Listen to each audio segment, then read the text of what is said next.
I hate Thursdays. There's something dull about them. It's not the middle of the week, but it's not Friday yet. When I used to teach, Thursdays used to be test days. For 32 years, I checked notebooks on Thursdays. And even now, 3 years after retirement, I still wake up thinking about unchecked physics problems. My name is Edmund Hickman, 65 years old, 32 of which I taught physics at Socorro High School. Widower. I'm looking at my reflection in the bathroom mirror now. Deep wrinkles around my eyes. Gray hair that's getting fewer and fewer. Linda used to say those wrinkles were from laughing. Linda always knew how to find something good even in the obvious signs of aging. Linda, my wife. Gone 4 years ago. Pancreatic cancer. Diagnosed too late. I remember the doctor talking about the chances, the possible cure, but his eyes told the truth. No hope. 2 months of agony and then silence. Such a deafening silence in the house where we'd lived for 37 years. I turn on the electric razor.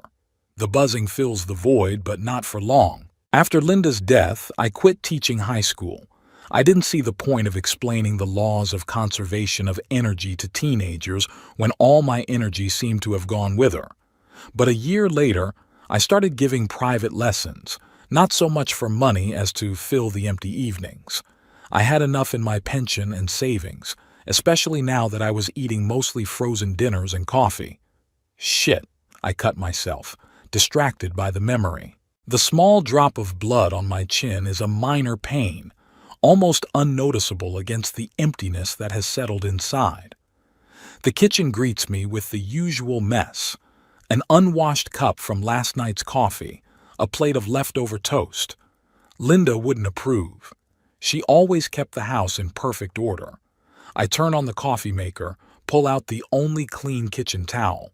It's embroidered with "To the Best Dad," a Father's Day gift from Elaine about 15 years ago. She was still doing that then. Elaine, my only daughter, 37 years old, married to a guy named Noah. Works for an insurance company, does some kind of corporate sales. To be honest, I don't really understand what exactly she does, although she tried to explain. Not that we talked much, mostly on the phone and usually when she needs something. I stare out the window, sipping my coffee. Socorro has never been a big city, but it's always seemed cozy to me. Our house is on a quiet street overlooking the San Mateo Mountains. In the spring, the mountains are covered with flowers, and Linda always insisted we have picnics. "Eddie," she used to say, "you can't live near such beauty and not enjoy it." The telephone interrupts my musings. Elaine's number. I glance at my watch. 9:30 in the morning. "Strange," she usually calls in the evening. "Hello." My voice sounds hoarse after a night of silence. "Hi, Dad." Elaine's voice sounds a little too cheerful. I immediately realize she wants something. In 37 years, I've learned to recognize those intonations. "How are you?" "I'm fine," I answer. "You're early today." "Oh, I'm calling before work. Listen, we're having a little family event. It's Noah's birthday on Saturday, his 35th birthday, and we're having a family dinner." I was expecting a follow-up. Usually these calls ended with a request for money. "Dad, we have a burst pipe. Could you help pay for the plumber?" Or, "Dad, we need to replace the brake pads. Could you lend some money until payday?" And I've always helped. Always. "And we wanted to invite you," Elaine continued after a pause. "There'll be Noah's family, a few of our friends. At the Moonlight Restaurant, you know the one?" Of course I did. It's the most expensive restaurant in Socorro. It opened a couple years ago and the prices were unreasonable. Linda and I preferred the modest Martha's on Main Street. "I know," I said. "Sounds good." "Great. Saturday, 7 o'clock then. You know the address, don't you?" I could hear the impatience in her voice, as if she was in a hurry to finish the conversation. "Yes, I do." I paused. "How's Noah? How's work going?" "I'm fine, Dad, but I'm in a hurry. I gotta go. I'm late. I'll see you Saturday." And she hung up. No, "How are you doing?" No, "What are you up to?" Typical conversation with my daughter over the years. Sighing, I put the cup in the sink. It was odd that Elaine hadn't asked for money. Usually, our conversations didn't go without it. Perhaps something had changed. I didn't want to hope, but a small flame of hope flickered inside nonetheless. After breakfast, I went to the garage. There, among the boxes of old things and tools, was my telescope, a 60th birthday present from my teacher colleagues. I had rarely used it, especially since Linda's death. But today, for some reason, I wanted to get it out to see if it was in working order. Maybe I could look at the stars at night. The telescope was covered in dust, but otherwise seemed in good working order. I carefully wiped the lenses, checked the mounts.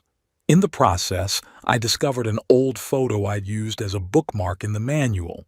Elaine, about 10 years old, at the school science fair. She was standing next to her homemade volcano, smiling proudly at the camera. I helped her with this project. We spent several evenings mixing baking soda and vinegar, getting the lava to the right consistency. Back then, she still wanted to be a scientist, dreaming of space, of galaxies far away. When and how did that change? When did her passion for science change to an obsession with money and status? In the afternoon, I had 2 students, the Perry twins, studying for their final exams. Smart kids, but they weren't doing well in physics. After class, I went to the grocery store where I ran into Beverly Thornton, a neighbor who lived 3 houses down from me. "Edmund, I haven't seen you in a while," she smiled, fixing a gray strand of hair. Beverly was a widow like me. Her husband died the year before Linda. "How are you doing?" "I'm hanging in there, Beverly," I tried to smile. "How are you?" "I joined a gardening club. You know, at my age, it's still possible to learn how to grow orchids." I nodded, not knowing what to say. Beverly had always been able to move on, to find new interests, new people. Unlike me, stuck in the past. "You could join a club too, Edmund," she said, as if she'd read my mind. "There's an astronomy group at the community center. You'd like that, you're a physics teacher." "I was a teacher," I corrected. "Maybe I'll stop by sometime." We said goodbye, and I headed home with a bag of groceries. Beverly was right. I should have found something to do besides tutoring and watching old movies at night. But every time I thought about it, a strange weariness took over. Linda was always the initiator of new beginnings in our family. Without her, life became routine, a series of identical days. That evening, as I prepared a simple dinner of scrambled eggs and toast, I thought about Elaine's invitation. Something about that call was strange. She didn't usually invite me to family events, especially those involving Noah's family. His parents, Hiram and Doris Berkeley, had always struck me as overly pompous. In our rare encounters, they looked at me as a second-class citizen, just a school teacher, not like their son working for some big corporation. I turned on the TV, switching channels without much interest, stopped on a documentary about deep-sea creatures. About halfway through the movie, the phone rang again. "Elaine." "Dad, I forgot to ask," she began without greeting. "You're coming in the car, aren't you?" "Yeah, why?" "Just checking. Also, did you know that Moonlight is a pretty formal place? You're going to have to dress appropriately." "I have a suit, Elaine." I felt slightly annoyed. "The same one I taught in for 32 years and buried your mother in." There was an awkward pause. "I'm sorry, Dad, I didn't mean to." Her voice got quieter. "I just wanted to make sure everything was going to be okay." "Everything's going to be okay," I replied, feeling the irritation give way to fatigue. "Is there anything else?" "No, nothing," she paused. "I'll see you Saturday." Hanging up the phone, I wondered. Why did she have to be so specific about the car and the clothes? Something was wrong here, but I couldn't figure out what it was. I went back to the movie, but my thoughts were far away. I remembered how 3 months ago Elaine and Noah had asked me for $12,000 for a down payment on a new SUV. I withdrew the money from my retirement account even though it meant an early withdrawal penalty. Elaine promised to pay it back, but of course that didn't happen. Just like with the money to renovate their kitchen a year ago, and with paying for their wedding 10 years ago. I once thought I was helping my daughter get back on her feet, giving her a better life than I had. Now I realized I was just letting her get used to using me as an ATM machine. But what could I do? Refuse? She's my only daughter, my only child, all I have left after Linda. Thinking about it, I didn't notice the movie was over. The credits flashed on the screen and I sat there staring into space. Then I turned off the TV and went to the bedroom. On the bedside table was a picture of Linda, smiling, holding a bouquet of wildflowers. I had taken that picture a year before her illness, during our trip to the mountains. Linda said at the time, "Eddie, when I'm gone, remember that life goes on. Don't let sadness overshadow everything else." I didn't keep that promise. I got caught up in work, then in routine, shutting myself off from the world. Maybe it's time to change that. Maybe it's time to start living again, even at 65. With this thought, I went to bed, but sleep didn't come for a long time. Elaine's face was in front of me, not the grown woman using her father, but the little girl who had once looked at me with adoration and trust. Somewhere along the way, we had lost that connection, and I wasn't sure if it could be restored. The next day, I woke up late. The sun was already high in the sky, illuminating the room through the loosely drawn curtains. Friday, a day with no classes with students. Getting out of bed, I mechanically performed the morning ritual, washed my face, shaved, made coffee. Then I decided to do something unusual. Instead of sitting at home, I went to the city library. Socorro's library was small but cozy. I picked out a few books on astronomy, remembering Beverly's words about the stargazing club. Maybe I should really go there. I didn't have to join right away, I could just see how their meetings went. Back home, I spent the rest of the day reading. Books about space reminded me of why I once chose physics. It wasn't just the science of formulas and laws, but about understanding the universe, its mysteries and beauty. At some point, I caught myself thinking that for the first time in a long time, I felt a slight excitement, an interest in something new. In the evening, Elaine called again. "Dad, just reminding you about dinner tomorrow night." Her voice sounded strangely tense. 7 p.m. Moonlight. "I remember, Elaine," I replied. "Is everything okay?" "Yeah, sure," she answered a little too quickly. "Just checking in. Noah's really glad you're coming." It was a blatant lie. Noah had never been excited about my presence. From the beginning of their relationship, he'd treated me with barely concealed disdain. Perhaps because I didn't fit his idea of the right test. I wasn't rich or powerful, couldn't open the doors to high society for them. "I'm glad to see Noah, too," I lied back. "I'll see you tomorrow." After the call, the anxiety returned. Why was Elaine so insistent on my presence? Why had she been so specific about the car and the clothes? Something told me that tomorrow night would be more than just a family dinner. I picked up one of the astronomy books and walked out onto the back porch. The night was clear and the stars shone brightly over Socorro. Somewhere out there, among those distant lights, was a universe full of wonder and mystery. I sat looking up and thought about Linda's words. Life goes on. Maybe it was just beginning for me? With that strange but hopeful thought, I went back into the house and went to bed. Tomorrow was an important day, and something told me that it could change a lot of things in my life. Saturday came unexpectedly quickly. I woke up earlier than usual, with a heavy feeling in my chest, as if it were not a family celebration, but a test. The clock read 6 in the morning, 13 hours until dinner, but I was already feeling anxious. I made coffee and sat by the window, looking out at the San Mateo Mountains, colored pink by the morning sun. The day promised to be clear. Linda loved days like this. We often went on picnics, took little Elaine with us, spread out a blanket, and spent hours talking and watching the clouds.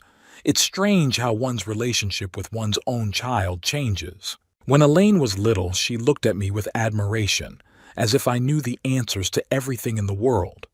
I remember explaining to her why the sky was blue, how rainbows worked, why the wind blew. She listened with her mouth open, and it seemed to me that nothing was more important than those moments. And now? Now I'm just an old man with a pension and savings, someone to call when the car breaks down or the roof leaks, but not someone you call to share your joy or just to talk. When exactly did things change? It probably started when Elaine went to college in Albuquerque. I remember the day Linda and I drove her to campus, a car full of boxes of stuff, a dorm room she was to share with a strange girl. Elaine was so excited, so full of hope. Linda and I were happy for her too, even though we knew we would miss her. College was expensive. Linda and I had been saving for years for our daughter's education, but we still had to take out a loan. I never mentioned this to Elaine. I didn't want her to feel like a burden. We wanted her to have all the opportunities we didn't have. For the first year, she called often, talking about her studies, about her new friends. She would visit on weekends, bringing stacks of textbooks and dirty laundry. Linda and I were happy every time she came, every time she called. Then the calls got less frequent. The visits got shorter. There were new friends, new interests. It's normal, Linda said, part of growing up. But I felt I was losing touch with my daughter, and it bothered me. In her third year, Elaine met Noah. He was 2 years older, studying business administration, and came from a family much more affluent than ours. I remember the first time Elaine brought him to our house for dinner. He was polite, but there was something insincere about his politeness, as if he was condescending to socialize with us. After dinner, when Elaine went out to help Linda with dessert, Noah asked me how much I made as a teacher. The question caught me off guard, and I remember mumbling something about how working in education wasn't about money, but about impacting future generations. He nodded as if I had confirmed his worst suspicions. Linda immediately disliked Noah, though she tried to hide it for Elaine's sake. "There's no heart in him, Eddie," she told me after they left. "He looks at people as things useful or useless."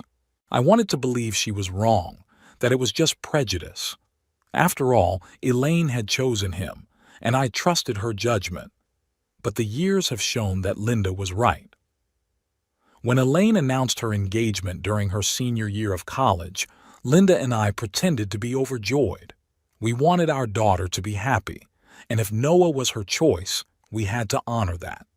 The wedding was lavish and expensive. Noah's parents insisted on it, even though technically the cost was to be borne by us as parents of the bride. I remember a conversation with Hiram Berkeley, Noah's father, when he offered to help with the expenses if we couldn't pull it off. There was so much condescension in his voice that I instantly decided we could manage on our own. Linda and I took out a loan against the house. We spent almost all of our savings. But the wedding was exactly what Elaine wanted, with 300 guests, 5-star catering, and a honeymoon in Hawaii. After the wedding, Elaine and Noah moved to Socorro. Noah was transferred to the local branch of his company. I was excited to have my daughter around, hoping we would grow closer again. But that didn't happen. They bought a house in a new neighborhood on the opposite side of town. We saw each other rarely, mostly on holidays, and each meeting seemed more and more strained. Then Linda got sick. 4 years ago, out of the blue. Elaine came to the hospital, but rarely and not for long. Always in a hurry, always busy with work, home, her life. When Linda died, Elaine organized the funeral, efficiently like a business meeting. She was there for me that day, but I felt that emotionally she was somewhere far away. After the funeral, our relationship became even more distant. Elaine called once a week, then once a month, and then only when she needed something. Car broke down, needed money for repairs, decided to renovate the kitchen. Could I help pay for it? They want a new SUV, can I give them money for a down payment? And I always said yes, because Elaine was all I had left. Because I couldn't say no to my daughter, even if I knew she was using me. because I was too afraid of being all alone. Looking at my watch, I found myself sitting by the window for over an hour, engrossed in my memories. It was going to be a long day, and I needed something to do. I decided to tidy up my suit for the evening out. My only suit was hanging in my closet, neatly packed in a garment bag. The last time I'd worn it was for Linda's funeral. Before that, Elaine's graduation. The dark blue fabric had faded a little at the shoulders, but overall the suit looked presentable. The shirt needed ironing, and the tie. I suddenly realized that I didn't remember how to tie a tie. For the last 3 years of high school, I had only worn sweaters or shirts with the collar unbuttoned. I had to look up the instructions on the internet. 40 minutes and 5 attempts later, the tie was tied. Not perfectly, but acceptable. I looked at myself in the mirror, a 65-year-old man with thinning gray hair and deep wrinkles around his eyes. It can't get any better than this, I thought, and took off my suit so it wouldn't wrinkle before the evening. I spent the rest of the day leafing through the astronomy books I borrowed from the library. The pictures of distant galaxies, nebulae, and star clusters were mesmerizing. I remembered my childhood dream of becoming an astronomer, but in the small town where I grew up, it seemed like a pipe dream. High school physics was the closest available approximation to the stars. At 5 o'clock, I started getting ready. I showered, shaved thoroughly, put my suit back on. All movements were mechanical, as if I was preparing not for a family dinner but for a funeral. Maybe, in a way, I was. A funeral for my illusions that my relationship with my daughter could be restored. At 6:30, I got in the car. My old Ford looked out of place next to modern SUVs and sports cars, but it had served me faithfully for the past 15 years. I turned on the radio for the local news and weather report. The familiar voice of the announcer, recounting the minor happenings of Socorro, was oddly soothing. The journey to the restaurant took about 20 minutes. Moonlight was located in a new neighborhood of the city, among glass office buildings and trendy boutiques. The modern 2-story building with panoramic windows and neon signage was a stark contrast to the traditional architecture of old Socorro. A young man in uniform stood at the entrance offering valet parking. I reluctantly handed him the keys to my shabby Ford and entered the restaurant. Inside, Moonlight lived up to its pretentious facade. Dim lighting, snow-white tablecloths on the tables, soft classical music, waiters in strict suits. At the reception desk stood a young woman with a clipboard. "Good evening, sir. Do you have a reservation?" she asked with a professional smile. "Yes, under the name Berkeley or Hickman, I'm not sure," I replied, suddenly realizing I didn't know whose name Elaine had a reservation under. The woman looked at the list on the clipboard. "Berkeley, table for 8. Your company has already arrived. Let me show you out." I followed her across the room, feeling out of place in my old suit among the elegant crowd. She led me to a large round table in the far corner of the hall where several people were already seated. Elaine noticed me first. She was in a dark red dress with neat hair and makeup that made her look older than her 37 years. Sitting next to her was Noah in a gray suit that I was sure cost more than my monthly pension. "Daddy." Elaine stood up and walked over to me. "You made it." She hugged me and I could smell the expensive perfume. The hug was brief and mechanical, as if she were performing a mandatory ritual. "Of course you came," I replied. "I promised." "Meet everyone." Elaine turned back to the table. "You know Noah's parents, Hiram and Doris." The older couple nodded to me without much enthusiasm. Hiram was tall, with gray hair and cold blue eyes. Doris, a thin woman with perfect styling and a strained smile, nodded faintly.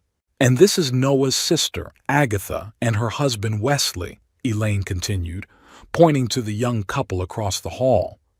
Agatha was a younger copy of her mother, the same cold eyes, the same strained smile. Wesley, a large man with a budding bald spot, nodded at me with the look of someone who didn't care who I was. And of course, the birthday boy, Elaine pointed to Noah, who raised his wine glass in my direction. Happy birthday, Noah, I said, sitting down in the only empty seat between Agatha and the empty chair. Thank you, Edmund, Noah replied with a smile that didn't reach his eyes. The waiter immediately came to the table, offering a menu. I took the leather folder and almost choked when I saw the prices. The cheapest dish cost as much as I spent on groceries for a week. Order whatever you want, Noah announced, addressing everyone but me. Today was a special day. I chose the pasta with mushrooms, one of the most inexpensive dishes on the menu, though it seemed like an unacceptable luxury. The others ordered steaks, lobster, and a bottle of wine that I was sure cost more than my monthly pension. The conversation at the table was about things I didn't understand much about. Hiram talked about the stock market, Wesley bragged about his new yacht, Agatha talked about her recent trip to Paris. I sat in silence, feeling like an outsider at this celebration of life. "And how are you, Edmund?" Doris suddenly turned to me, as if she'd remembered the rules of decorum. "Did Elaine tell me you were retired?" "Yes, for 3 years now," I replied, "but I'm still giving private physics lessons." "That's nice." Her tone made it clear that she didn't think it was a worthy occupation. "What else do you do?" I wanted to answer that I was trying to get over the loss of my wife and the estrangement of my daughter, but instead I said, "Reading, watching documentaries. I've recently gotten interested in astronomy." "Dad always loved science," Elaine put in, as if trying to justify me to these people. "He was a great teacher, and many of his students went on to prestigious universities." I looked at my daughter in surprise. She had never praised my profession before. She usually treated it with a slight disdain, as if being a teacher was something shameful. "Education is a noble profession," Hiram said, as if he were talking about cleaning sewers. "Though, of course, not the most lucrative." "Not everything is measured in money," I said, trying not to show my irritation. Sure, Hiram smiled indulgently. "Although, it's nice to have a financial cushion in your old age, too." I felt Elaine tense up beside me. She cast a quick glance at Noah, who nodded faintly. "Dad's doing okay financially," she said a little too quickly. "Really, Dad?" I didn't bother to clarify that doing okay meant a modest teacher's pension and a small savings that kept melting away thanks to Elaine and Noah's emergencies. "I'm not complaining," he replied briefly. The waiter brought appetizers, and the conversation, to my relief, turned to other topics. Agatha was talking about the plans for remodeling their country house. Doris was discussing some charity ball she and Hiram were going to next month. I ate in silence, nodding occasionally when someone addressed me directly. Elaine seemed tense, glancing at me often as if expecting something. Noah, sitting across from me, was the center of attention, talking about some big contract his company had recently signed. After the appetizers, the main courses arrived. My pasta with mushrooms looked modest compared to the huge steaks and lobsters of the others. Hiram ordered another bottle of wine, more expensive than the previous one. "To Noah," he proclaimed, raising his glass. "To my son, who has accomplished more in his 35 years than many have in a lifetime." Everyone raised their glasses. I raised mine, too, though I drank only water. I'd never liked alcohol, and I'd stopped drinking it after Linda's death. "And to our growing family," Doris added, looking meaningfully at Elaine and Noah. Elaine blushed slightly, and Noah put his arm around her shoulders. I looked at my daughter questioningly. "We were going to announce later," Elaine said, looking at me, "but since Noah's mom brought up the subject, we're expecting a baby." I felt something tighten in my chest. A baby. I'm going to be a grandfather. Strangely, my first thought was, I wish Linda had lived to see this moment. "That's wonderful," I said, trying to collect my thoughts. "Congratulations to both of you." "Thanks, Dad." Elaine smiled, but there was something else in her eyes besides joy. Concern? A calculation? I couldn't figure it out. When's the deadline? I asked. 5 months, Elaine replied. We found out the sex last week. It's going to be a boy. A descendant of the Berkeley family, Hiram said proudly, raising his glass. To the future financier.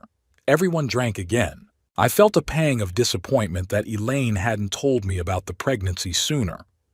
5 months, and I find out at dinner with the rest of the guests, as if I'm not the father but a casual acquaintance. We're thinking of naming him Hiram, after his grandfather, Noah said, looking at his father. The older Hiram brightened, and I felt something finally shatter inside. Even in this, I was beaten. My grandson will bear the name of someone else's grandfather, a man who looks down on me and thinks my life is a failure. Great choice, I said, forcing myself to smile. Dinner continued, but I wasn't following the conversation. My thoughts revolved around the news of my grandson and the fact that Elaine hadn't seen fit to tell me earlier. It was painful to realize how distant our relationship had become. When dessert arrived, I noticed that Elaine and Noah exchanged some strange looks. Something was cooking, and it suddenly hit me. They expected me to pay for this dinner. That's why Elaine was clarifying whether I was coming by car, to make sure I had a way to get home after I emptied my wallet. That's why she was asking about the suit, so I wouldn't embarrass them in front of Noah's family. I looked around the table, the expensive wines, the exquisite food, the indifferent faces of people who didn't care about me, and my daughter, who seemed to see me only as a source of funding. The realization of this fact hit me like a freight train. My own daughter had invited me, not because she wanted to see me at a family celebration, but because she needed someone to pay the bill. And not just any bill.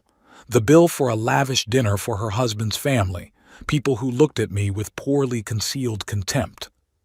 The waiter began to remove the dessert plates, and I knew he'd bring the bill soon. My heart was pounding and my throat was dry. What was I going to do? Could I afford to pay for dinner for 7 people at the most expensive restaurant in town? Technically, yes, I had savings. But that would mean continuing a vicious cycle where Elaine uses me as an ATM machine. Dessert was over, and the tension at the table became almost palpable. I sat staring at the empty plate, feeling everything inside clench in anticipation of the inevitable. Out of the corner of my eye, I noticed Elaine glancing back at Noah. Hiram and Doris were still talking about their plans for the summer, a cruise to the Greek islands, 2 weeks on the Côte d'Azur. You could go away too, Edmund, Doris said with feigned concern. At your age, you should seize the moment while your health permits. I'm not much of a traveler, I replied, though the truth was that my savings were barely enough for everyday expenses, let alone foreign travel. Dad was always a homebody, Elaine put in. Even when Mom was alive, they rarely went out. That wasn't true.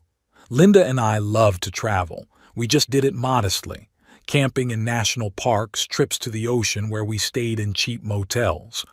But Elaine apparently preferred to present her new in-laws with a version where her parents were unambitious hicks. Speaking of houses, Noah said suddenly, as if remembering something important. Elaine and I have decided we need a bigger house. You know, it's going to get crowded with the baby. I frowned. Their current house was 3 bedrooms, with a spacious living room and garden. Not a palace, of course, but more than enough for a young family with 1 child. We've got a great one in the Highlands, Noah continued. 4 bedrooms, pool, mountain views. Perfect for a growing family. Highlands was Socorro's most expensive neighborhood, home to doctors, lawyers, and businessmen. Houses there cost 3 or 4 times as much as in other parts of the city. Sounds great, I said, knowing where this was going. Yeah, but the down payment's a little tricky. Noah paused, looking at me. The bank requires 20%, and that's a lot of money. Dad, Elaine put her hand on mine. We thought you might be able to help. You know, like an investment in your grandson's future. You want him to grow up in a good neighborhood, with the opportunity to go to a better school, don't you? I looked at my daughter, and for a moment I saw her as a stranger. Where was that little girl who collected fossils and dreamed of becoming a paleontologist? What happened to the teenager who vowed never to become a materialist? Elaine, we can discuss this later, in private, I said quietly, feeling uncomfortable about discussing family financial matters at the holiday table. Sure, Dad, she smiled, but I could see the impatience in her eyes. Just keep in mind, we need to make a decision by the end of the month or the house will go to other buyers. I understand, I nodded, already knowing my answer would be no. Even if I sold my house, it wouldn't be enough for a down payment in the Highlands. The waiter approached the table. Can I get you a coffee or a digestive? He asked. No, thank you, Hiram replied, speaking for everyone. I think we're ready for the bill. The waiter nodded and left. The conversation at the table became unnaturally quiet. Noah suddenly became very interested in the pattern on the tablecloth, and Agatha and her husband began to gather as if saying goodbye, even though the bill had not yet arrived. Great night, Hiram said, addressing everyone but me. Noah, happy birthday, son. You deserve all the best. Elaine looked tense. She sat with her back straightened and cast quick glances at me, as if assessing my mood. I began to realize that the plan was obvious to everyone present except me. I was to pay for dinner, and then, preferably, agree to finance their new home. The waiter returned with a leather folder containing the bill. He placed it exactly in the middle of the table, between Hiram and me. There was an awkward pause. No one was reaching for the bill. It was as if everyone was waiting for something, or someone. I slowly realized that all eyes were on me. Even the waiter paused in anticipation, as if he'd been told I was the one who would be paying. My heart beat faster and my throat felt dry. Let's see.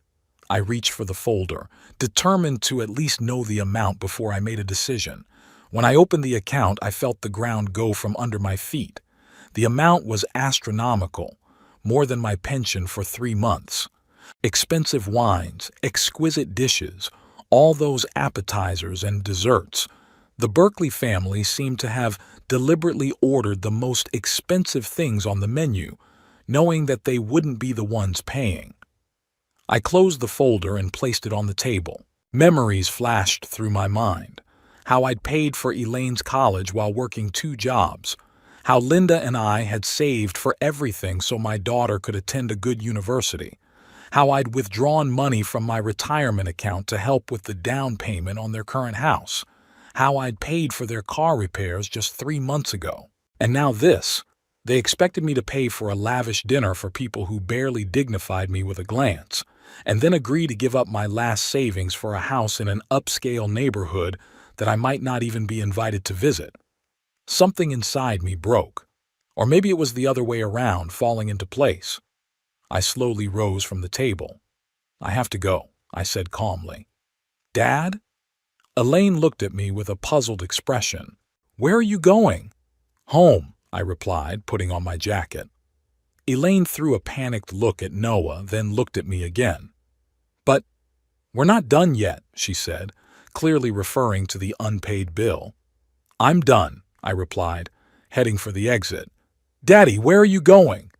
Her voice grew louder with a hint of anger and panic in it. I was counting on you to pay my bill. I stopped and slowly turned around. The entire restaurant seemed to freeze. Patrons at neighboring tables stopped talking and turned in our direction. The waiters froze with their trays. Elaine stood with her fists clenched, her face flushed with anger and embarrassment. Your bill? I asked quietly, but my voice was clearly audible in the silence. Or the bill of your husband's family, who ordered the most expensive food and wine knowing that I would pay. It's Noah's birthday, Elaine exclaimed. Can't you do even this small thing for your family? A little thing? I felt something cold and hard forming inside. A little thing is an amount equal to my 3-month pension. A smallness is a dinner bill that costs more than I spend on food in 6 months. Elaine looked like I'd punched her. Hiram and Doris exchanged glances full of contempt. Noah sat with his eyes down, clearly not wanting to get involved in the conflict. "You know, Elaine," I continued, surprised at the calmness in my voice, "I've helped you many times. Paid for your college even though Mom and I had to take out a loan. Gave you money for the down payment on your current house. Paid for your wedding, which cost more than I made in a year. Took money out of your retirement account 3 months ago so you could get your car repaired." I paused, looking directly into my daughter's eyes. "And not once in the last few years have you called just to ask how I was. Didn't come over without asking for money. Never invited me to a dinner where I wasn't expected to pay." "Dad, that's not true," Elaine began, but her voice trembled. She knew I was telling the truth. "I've loved you from the moment you were born," I said, feeling a lump come up in my throat. "And I'll love you until my last day. But I won't be your ATM anymore. I won't pay bills for people who look down on me. And I won't give you money for a house in the Highlands that you can afford if you cut back a little on restaurants and designer clothes." There was absolute silence in the hall. I could see people at neighboring tables glancing around, the waiters trying to pretend they weren't listening. But I didn't care. For the first time in years, I was saying what I really thought. You're just jealous," Elaine blurted out, but there was no conviction in her voice. "Jealous that Noah and I have something you never had." "No, Elaine," I shook my head. "I had what you may never have, a marriage based on love, not financial gain. A home, albeit modest but filled with warmth, not designer furniture. And a daughter I loved more than life, even when she stopped seeing me as anything more than a source of money." Elaine stood with her mouth open, unable to find the words. Noah finally looked up, and in his eyes I saw a mixture of anger and embarrassment. Hiram sat stone-faced, and Doris looked like she'd swallowed something sour. "Pay the bill yourself," I said, heading for the exit. "You have enough money for expensive watches and designer handbags, so you'll have enough for dinner." I walked through the restaurant, feeling the stares of the customers. Some looked sympathetic, others judgmental. But for the first time in a long time, I didn't care what anyone else thought. I felt strangely relieved, as if I'd shed a heavy weight I'd been carrying for years. A valet stopped me at the door. "Your car, sir," he said, holding out his keys. I took the keys, left him a small tip, not luxurious, but decent, and stepped out into the cool evening air. My old Ford was waiting out front, shabby but reliable like myself. As I sat behind the wheel, I found my hands shaking. The adrenaline from the confrontation was still circulating through my body. I took a few deep breaths, trying to calm myself down. What had I done? Severed my relationship with my only daughter? Deprived myself of seeing my future grandchild? But even those thoughts couldn't overshadow the sense of rightness of what I'd done. For too long I'd let Elaine use me. For too long I'd ignored the obvious that I was just a convenient source of money for her. I started the car and drove out of the restaurant parking lot. Nighttime Socorro greeted me with empty streets and flashing traffic lights. As I drove past the park where I had once walked with little Elaine, I felt a tear roll down my cheek. I quickly wiped it away with the back of my hand. No, I'm not going to cry. Not today. At home, the first thing I did was to take off my suit and change into my usual jeans and flannel shirt. I hung the suit in the closet, hoping I'd wear it next time for a nicer occasion. Maybe a meeting of the astronomy club? Or dinner with Beverly Thornton if I had the courage to invite her. I sat in the living room chair, looking at Linda's picture. What would she say about tonight? Would she approve of what I'd done, or would she reproach me for being harsh? Linda had always been softer than me, always looking for compromise. But even she had noticed in recent years how Elaine manipulated us. "We've raised a spoiled princess, Eddie," she said, one day after Elaine had called asking for payment for her vacation in the Bahamas. "Maybe it's time to stop indulging her and let her realize that money doesn't grow on trees." I didn't listen then. I told her it was the only way I could see my daughter, that without our financial infusion, she would stop talking to us altogether. Linda shook her head but didn't argue. She always respected my decisions, even when she thought they were wrong. The phone in my pocket vibrated. I pulled it out. 5 missed calls from Elaine and a message. How could you do this to me? Embarrass me in front of Noah's whole family. I'm pregnant and you're making such a scene. I didn't respond. What could I say? Apologize. For what?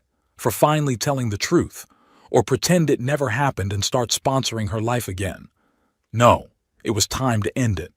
It was time to start living my own life, not existing as an appendage to my daughter's life, as a convenient ATM she could use at will. I turned my phone off and set it aside.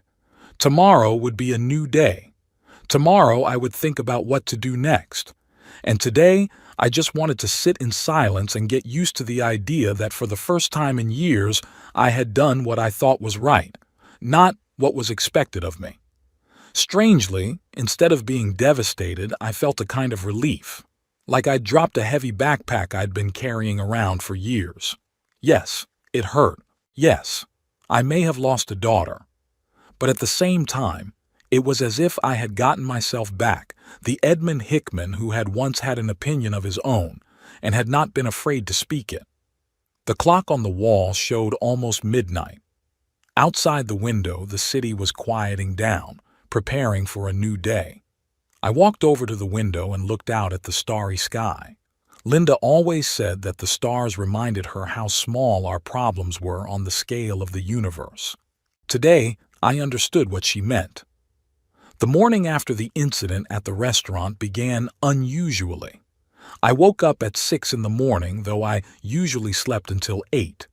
Dawn was barely breaking outside the window, and the city of Socorro still lay in semi-darkness.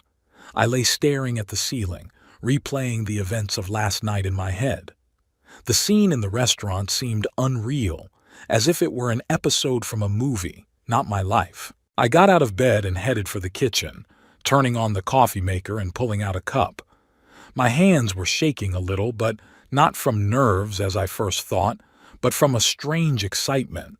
I felt like I'd dropped a heavy weight I'd been carrying around on my shoulders for years. My cell phone, which I had turned off last night, was lying on the kitchen table. I turned it on and immediately received notifications. 12 missed calls and 8 messages, all from Elaine. Not wanting to start the day with that, I put the phone away and went out on the back porch with a cup of coffee. The morning was cool but pleasant. The San Mateo Mountains on the horizon were already illuminated by the first rays of sunlight, their peaks glowing pink and gold. Linda loved sunrises like this. "Every day is a new beginning, Eddie," she used to say. "It's never too late to change what you don't like about your life." I took a sip of coffee and felt a warmth spill into my chest. It's never too late. Even at 65, when many people have already resigned themselves to the idea that life is going downhill, even after so many years of the habit of being used, of being an ATM for my own daughter. Back at the house, I finally decided to read the messages from Elaine. The first few were angry. "How could you embarrass me like that? I will never forgive you for that scene. Do you realize the position you put us in with Noah's parents?" Then the tone changed to accusatory. "You're a terrible father if you can do that to your pregnant daughter. Mom would never approve of your behavior. Do you really feel that bad for your own daughter?" The last message, sent around 3 a.m., was already threatening.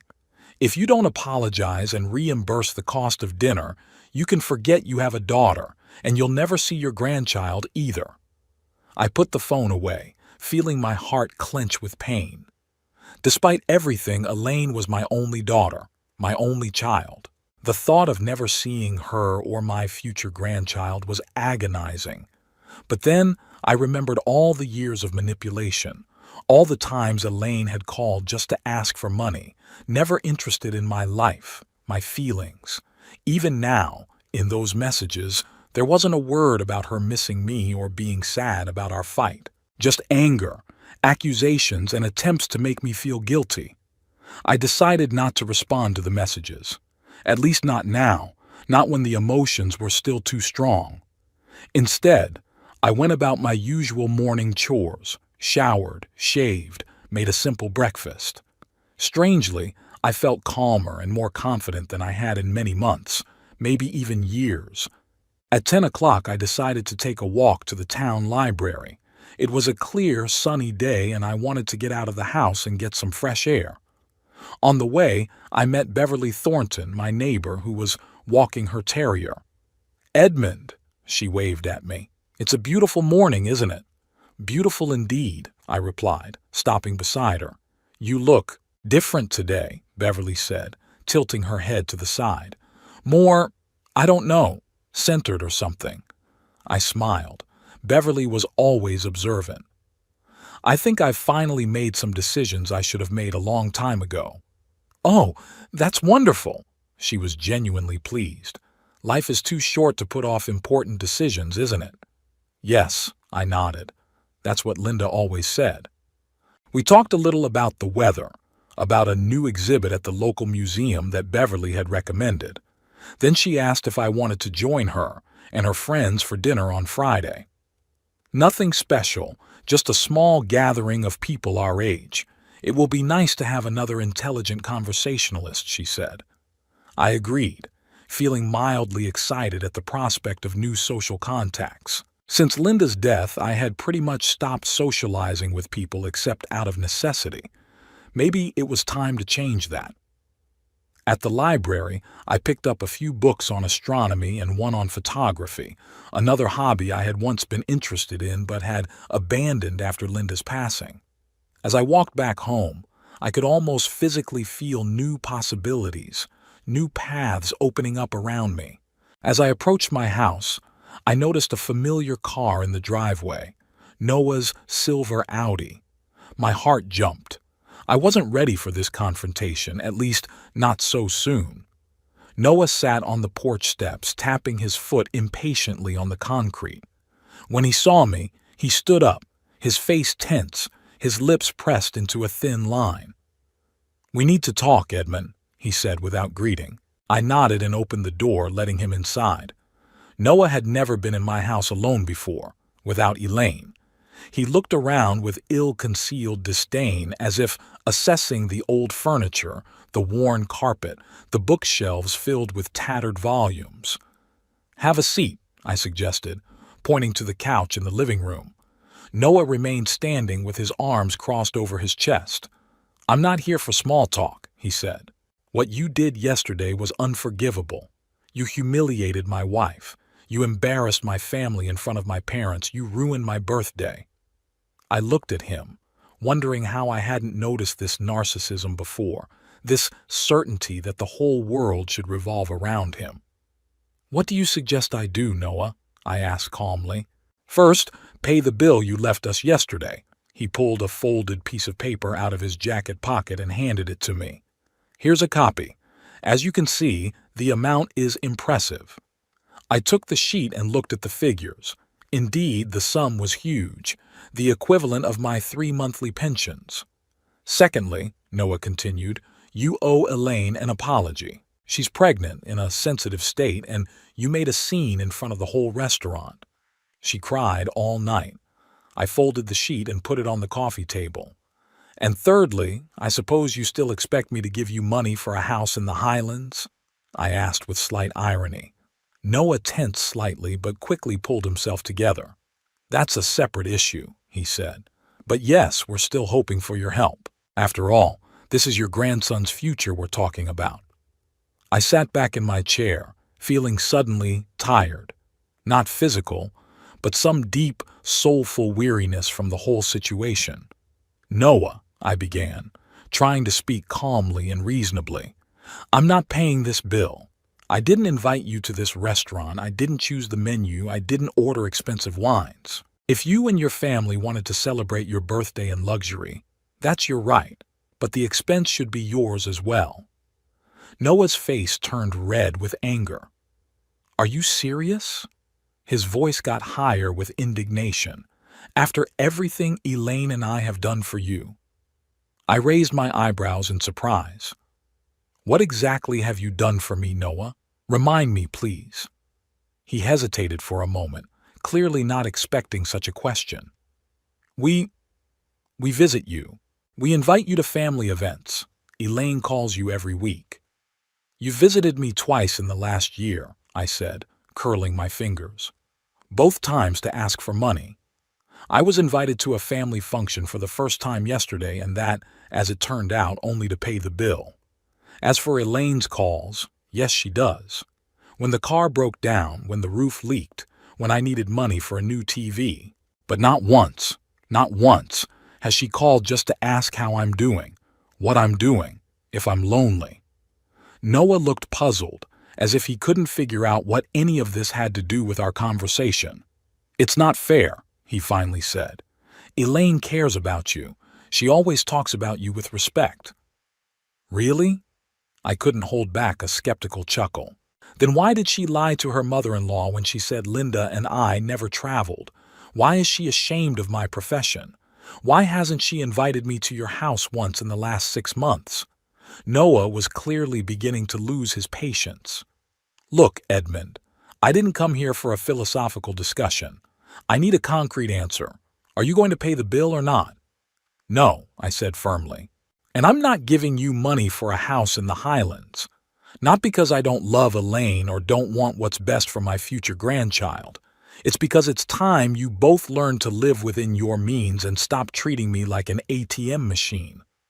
Noah looked at me as if I'd said something in a foreign language. You don't understand, he said finally. If you don't help us with the house, we won't be able to buy it. And this is the best neighborhood for a child. Your current house is more than adequate for a family with one child, I replied. A 3-bedroom house with a garden. Many people can only dream of such a thing. But not in that neighborhood, Noah exclaimed, as if that explained everything. It's not the Highlands. So what? I grew up in much more modest circumstances, in a much less prestigious neighborhood. I got an education, became a teacher, lived a happy life with the woman I loved. A teacher, Noah muttered with such disdain that I felt anger rising inside me. Yes, a teacher, I said, trying to stay calm. A man who spent 32 years helping children understand the world around them, helping them discover the beauty of science, preparing them for colleges and universities. I'm proud of my profession, Noah. I wish you and Elaine could understand that. Noah shook his head as if he were talking to an unreasonable child. You know what, Edmund? I can see that this conversation is useless. You're an old, stubborn man who doesn't understand how the modern world works. But think about this. If you don't help us now, don't complain later that you can't see your grandson. Those words hit me like a physical blow. I felt the blood drain from my face. Are you threatening me? I asked quietly. Not threatening, just stating a fact, Noah replied with a cold smile. Elaine is very upset with your behavior. She doesn't want to see you, and she has my full support. So you either make up for last night's dinner and help with the house, or you can forget about your grandson. I looked at my son-in-law, the man my only daughter married, the father of my future grandson, and saw only a cold, calculating manipulator. How could Elaine fall in love with such a man? What did she see in him? I think you'd better leave, Noah, I said, rising from my chair. I don't give in to blackmail. I never have, and I'm not going to start now. You're going to regret this, Noah gritted through his teeth, heading for the exit. You're going to regret it. Maybe, I answered. But I'll regret it by being true to myself, not by selling my self-esteem for the chance to see my grandson. If Elaine is so mercantile that she's willing to cut off her father's contact with his grandson for money, then maybe I just didn't raise her well. Noah gave me one last contemptuous glance and walked out, slamming the door so hard that the glass in the windows rattled. I heard him start the car and drive off with the roar of the engine, as if trying to take his anger out on the gas pedal. I sat back in my chair, feeling oddly devastated. Noah's threat to deprive me of seeing my grandson had been painful, but not unexpected. I knew Elaine and Noah were capable of such a thing. They had already used every leverage available: guilt, obligation, family ties. All that was left was this final, most brutal manipulation. But something changed in me after last night. It was as if I finally woke up from a long sleep, saw reality for what it was, not what I wanted it to be. My daughter was no longer the inquisitive, kind girl I remembered. She had turned into a calculating, materialistic woman for whom her relationship with her father was just another resource to be exploited. The thought was painful, but liberating at the same time. I no longer had to pretend that everything was okay, that our relationship was normal. I could finally admit the truth and move on. I picked up my phone and wrote a quick message to Elaine. "I will always love you no matter what you do to me, but I won't be your ATM anymore. If you are ready for a true father-daughter relationship based on mutual respect and caring, not financial transactions, my door is always open. If not, I understand your choice and respect it." As I sent the message, I felt something complete inside me. Some long, painful process had finally come to an end. I didn't know if Elaine would respond, if anything would change in our relationship, but I knew I had made the right choice for me. I spent the rest of the day leafing through astronomy books and photographs I'd borrowed from the library. In the evening, I called the local community center to find out the meeting schedule for the astronomy club. It turned out that they meet every Wednesday evening, and sometimes go out of town on weekends to observe the stars. "Newcomers are always welcome," said the woman on the other end of the line, "especially if you have a background or interest in physics. We are just about to plan a series of educational lectures for local school children." I thanked her for the information and promised to come to the next meeting. Then, on a sudden impulse, I pulled an old camera out of the closet, a gift from Linda for my 50th birthday. It was a film camera, outdated by today's standards, but still working. I ran my fingers over the body, remembering how Linda and I used to go out to photograph sunsets over the San Mateo Mountains, how I used to take pictures of Elaine at school parties and sporting events. Maybe it was time to get back to that hobby, to start capturing the beauty of the world around me instead of dwelling on the losses and disappointments. I put the camera on the shelf next to the TV as a reminder of the new endeavor. Then I made myself a simple dinner, an omelet with vegetables, one of the few recipes I'd mastered since Linda's death. I ate while looking out the window at the sunset that colored the sky in shades of pink and orange. In the evening, the phone vibrated again. I expected to see a reply from Elaine, but it was Beverly Thornton. "Forgot to clarify about Friday. Dinner at 7, casual dress. Nothing formal. The address is 23 Cedar Street. I look forward to meeting you." I smiled and sent a short reply, confirming I'd be there. Life went on, maybe not in the way I had planned or expected, but it went on. And it still had opportunities for new acquaintances, new interests, new joys. Before going to bed, I checked my cell phone one more time. There was no answer from Elaine. I didn't know if she had read my message, pondered it, or just decided to ignore it. Either way, the decision was now up to her. I made my choice and felt at peace. During the night, I dreamed of Linda. We were sitting on the back porch looking at the stars, as we had done hundreds of times in her lifetime. She smiled at me with that special smile that always warmed my heart. "You finally did it, Eddie," she said in my dream. "Finally decided to live for yourself and not for others." I awoke with a sense of peace and clarity. For the first time in a long time, I felt like I was moving in the right direction. Not as Elaine's father, not as a former physics teacher, not as Linda Hickman's widower, but as Edmund Hickman, a man who still had his own life, his own desires and possibilities. It's amazing how quickly 3 months can fly by when life is full of meaning. On this June morning, I was standing in the backyard of my house, setting up my camera tripod, preparing to capture the sunrise over the San Mateo Mountains. The soft pre-dawn light was already coloring the horizon in soft pink tones, promising a gorgeous shot.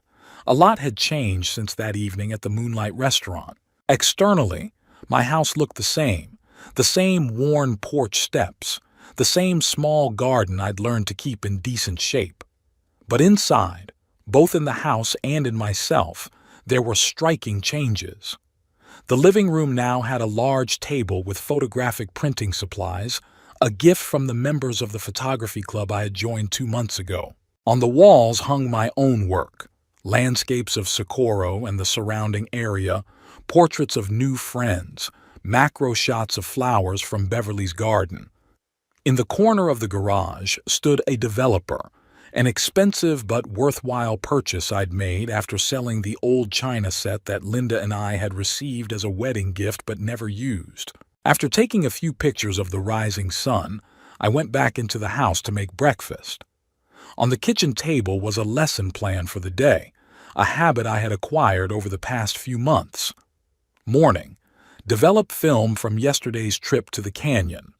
Noon, lunch with Beverly at the new Main Street Cafe. Evening, astronomy club meeting at the community center preparing for the upcoming meteor shower observation. I smiled looking at that list.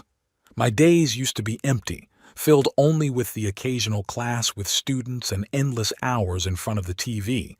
Now each day had structure, purpose, joy. My phone vibrated, a message from Beverly. "Don't forget, there's a new chef in the cafeteria today. They say his cheesecake is amazing." I sent a short reply, looking forward to it. I'll bring pictures from the canyon. My friendship with Beverly was one of the most unexpected and pleasant life changes I've ever experienced. We weren't a couple in the romantic sense, at least not yet, but we spent a lot of time together, shared stories about our late spouses, and supported each other in trying to learn to live again. After breakfast, I went to the makeshift darkroom in the garage. Developing film required concentration and patience, qualities I had once had in abundance as a physics teacher, but which I had almost lost in the years since Linda's death. Now they were returning, along with the satisfaction of creating something with my own hands. When the negatives were finished, I hung them to dry and headed out to meet Beverly. The walk through Socorro was pleasant. I nodded to acquaintances, stopped to talk to former students, whom I met much more often now that I'd stopped avoiding public places. The Morning Dew Cafe had only opened a month ago, but it was already a popular spot with the locals. Beverly was waiting for me at a table by the window, elegant in a simple summer dress, her short gray hair neatly arranged around her face. "Edmund," she waved her hand at me. I had already ordered tea for us. We spent lunch discussing my new photographs, her progress on growing orchids, and the astronomy club's plans for the coming summer. Beverly told me about a letter from her son in Seattle who was coming to visit for a week. "You should definitely meet Robert," she said. "He's interested in photography too, though more digitally." "I'd be glad to," I replied sincerely. Over the months I had learned to appreciate new acquaintances, new connections. After lunch we split up. Beverly to her gardening club meeting, me home to prepare for an evening astronomy meeting.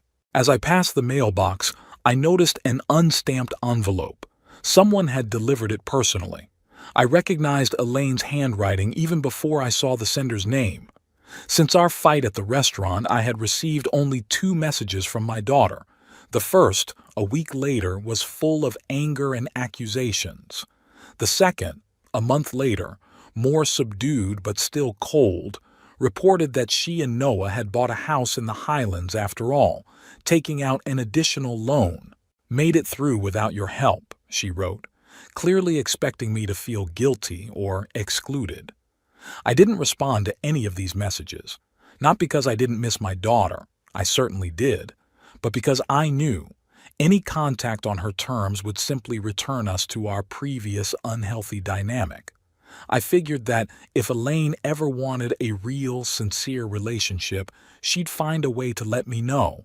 The envelope I held in my hands was a surprise. I opened it while standing right outside the mailbox, unable to wait until I got home. Inside was a postcard with a picture of a stork carrying a package, the traditional symbol of the birth of a child. Inside, in calligraphic handwriting, was written, "Happy to announce the birth of Hiram Edmund Berkeley, 7 pounds, 6 ounces, June 15th. Below, already in Elaine's regular handwriting, was added, "Daddy, if you want to see your grandson, call Elaine." I stared at the card, feeling my heart pounding in my chest. My grandson had been born, and they had given him my name as his middle name. What did that mean? An olive branch? An attempt at reconciliation? Or just another way of manipulation? At home, I put the card on the kitchen table and stared at it for a long time, pondering. Part of me wanted to call immediately, to tell her I'd be there in 15 minutes, to see this little man who carried a piece of me, a piece of Linda. But the other part remembered Noah's threats, remembered the years of manipulation, remembered how easily I could fall into the same trap again. I decided to wait until tonight, to think things through. The astronomy club meeting would help clear my thoughts. Looking at the stars had always given me perspective. At 7 in the evening, I was at the community center, where the club members had already gathered. A motley group of enthusiasts of all ages, from high school students to retirees even older than me. Within 3 months, I had become a full-fledged member of this community. I was valued for my knowledge of physics, my ability to explain complex concepts in simple terms, and the enthusiasm with which I participated in all the activities.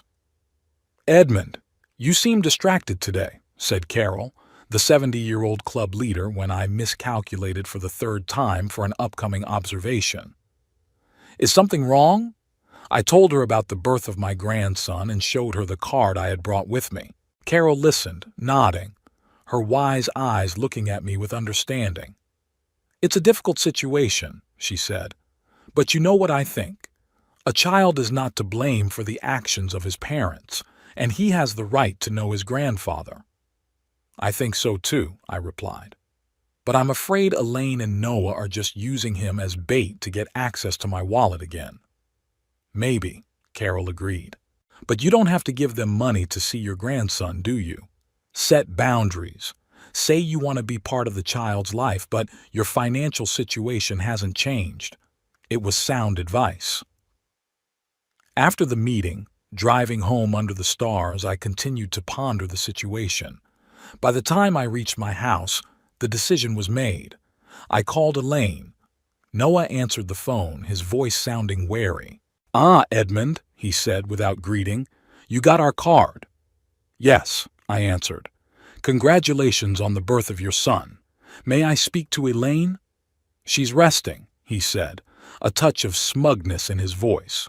"You know, childbirth is no joke." "Sure," I tried to keep my voice neutral.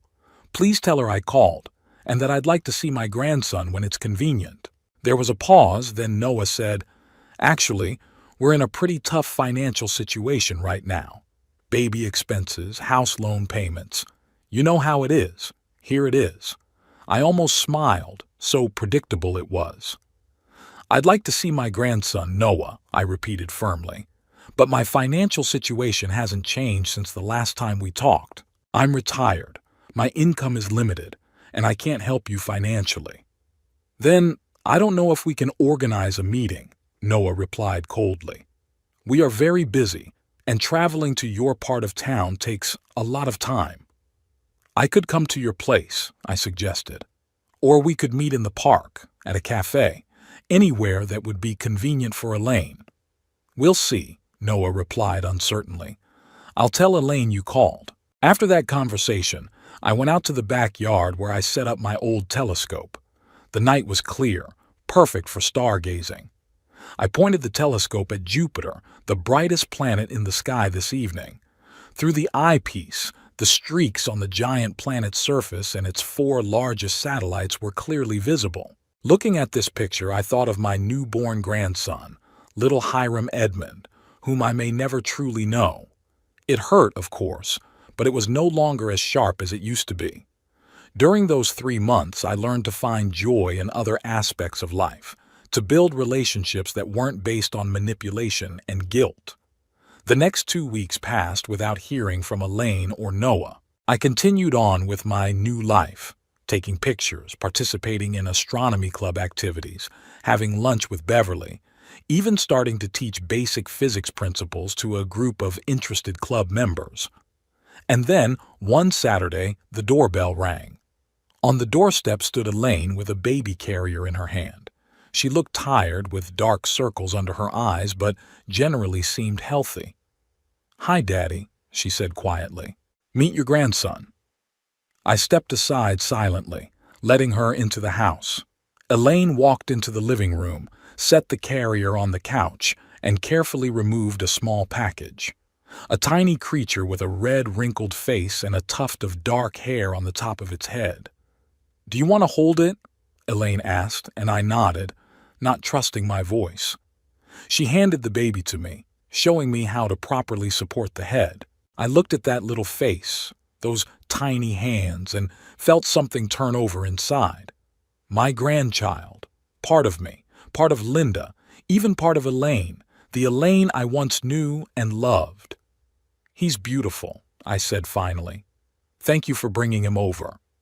Elaine nodded, then looked around, noticing the changes in the house, the pictures on the walls, the new books on the shelves, the general order that hadn't been there before. "It's different," she said. "Yes," I answered simply.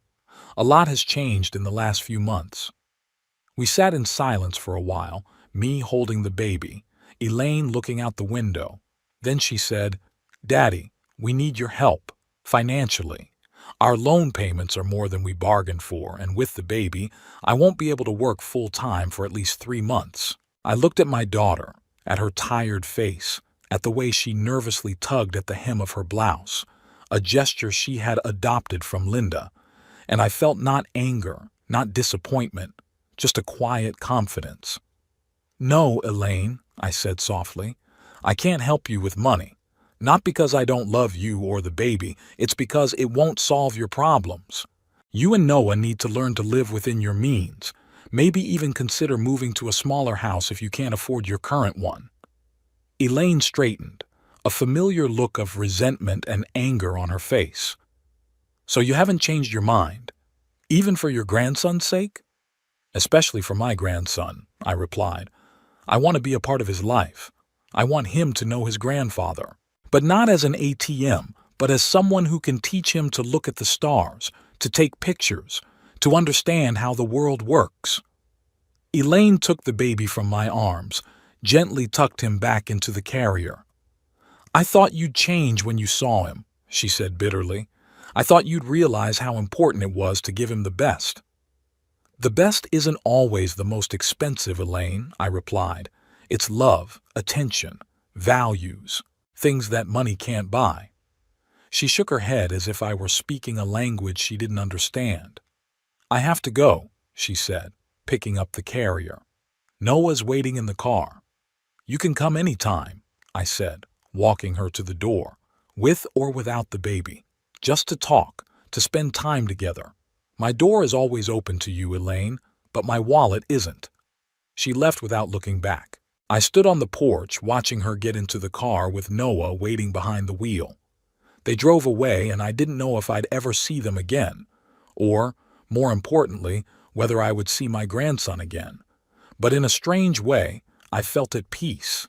I had done what I thought was right, not for me, but for all of us, for Elaine and Noah, who needed to learn financial responsibility, for little Hiram Edmond, who deserved parents who could stand on their own 2 feet, and for myself, a man who had finally learned to respect himself enough not to let others take advantage of him.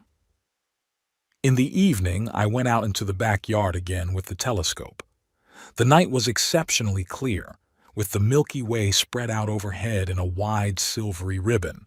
I tuned the telescope to the constellation Lyra, home to the famous Ring Nebula, a remnant of a dead star that nevertheless shines with unearthly beauty.